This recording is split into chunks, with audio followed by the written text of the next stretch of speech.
Shalom, selamat pagi saudara-saudara yang dikasihi Tuhan. Bagaimana kabar? Luar biasa bukan? Kita jumpa kembali dalam renungan pagi pada pagi yang indah ini. Mari kita lebih dahulu berdoa. Bapa yang di surga, kembali kami datang ke hadirat Tuhan, mengucap syukur atas berkat-berkat-Mu, dan pada pagi hari ini kami pun akan menikmati berkat rohani yang akan menjadi sarapan kami untuk melakukan aktivitas kami sepanjang hari ini.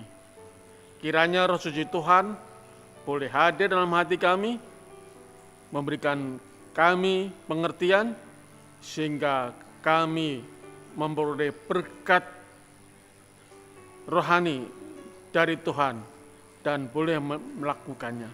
Terima kasih Tuhan, dalam nama Yesus kami berdoa dan mengucap syukur. Amin. Saudara-saudara yang dikasihi Tuhan, judul pelajaran kita pada pagi hari ini adalah sukacita dalam Tuhan.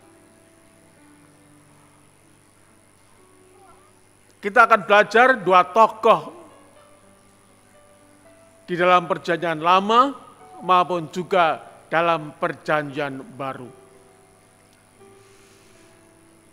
Kita tahu Daud mempunyai masalah-masalah.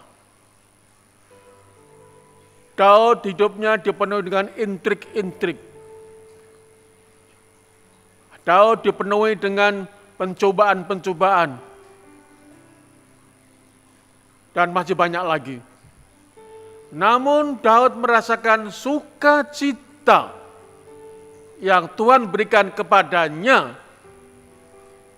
untuk bisa melewati segala beban hidup yang dia rasakan. Mari kita buka dalam Mazmur pasal 4 ayat 8. Mazmur pasal 4 ayat 8, kesaksiannya demikian. Engkau telah memberikan sukacita kepadaku lebih banyak daripada mereka ketika mereka kelimpahan gandum dan anggur. Luar biasa saudara yang dalam Tuhan. Kita melihat sukacita Daud yang diberikan oleh Tuhan adalah lebih besar nilainya dibandingkan sukacita orang lain yang mengalami kemakmuran. Kelimpahan gandum dan anggur ini adalah melambangkan kecukupan, melambangkan kemakmuran bagi seseorang. Namun Daud mengatakan, sukacitaku lebih dari mereka. Walaupun Daud tetap merasakan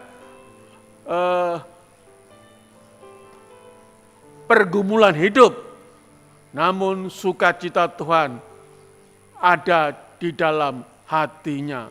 Sehingga dia merasakan ada nilai lebih dari lebih sukacita Tuhan dalam kehidupannya. Saudara-saudara yang dikasihi dalam Tuhan, ada lagi. Kita buka di dalam Filipi pasal yang keempat, ayatnya yang keempat. Dikatakan, bersukacitalah senantiasa dalam Tuhan. Sekali lagi kukatakan, bersukacitalah. Siapa yang menulis surat Filipi ini? Rasul Paulus. Dan Rasul Paulus ketika menulis surat untuk orang-orang Filipi ini, dia di dalam penjara. Bagaimana rasanya hidup di dalam penjara? Kecukupan? Ataukah kekurangan? Ataukah di sana enak?